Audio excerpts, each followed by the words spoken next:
नवी मुंबईच्या पनवेलमध्ये पाकिस्तानी पत्नीची हत्या करून पतीनं सुद्धा आत्महत्या केलेली आहे।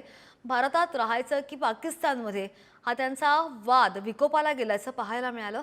या वादानंतर पत्नी सपना सचदेवची हत्या करत नौतनदाज सचदेवने सुद्धा आत्महत्या केली आहे। लॉंग टर्म व्हिजिट विजावर सचदेव दाम्पत्य आपल्या 2 मुलांसह भारतात आलेलं होतं आणि त्यानंतर वाद झाला आणि या वादानंतर या दोघांनी पाकिस्तानी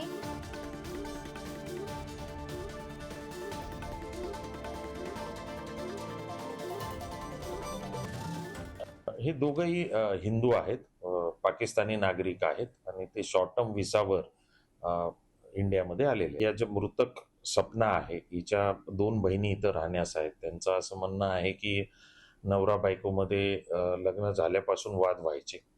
हा जो नौतनदास आहे रागीट स्वभावाचा होता. तो बऱ्याचदा मारहाण पण करायचा आणि सपनाला वापस पाकिस्तानात जाण्याची इच्छा होती. तिला इथं मन लागत नव्हतं तिचं. आणि हा जो नौतनदास आहे तिचा पती तो भारतातच राहावा अशी तिची इच्छा होती.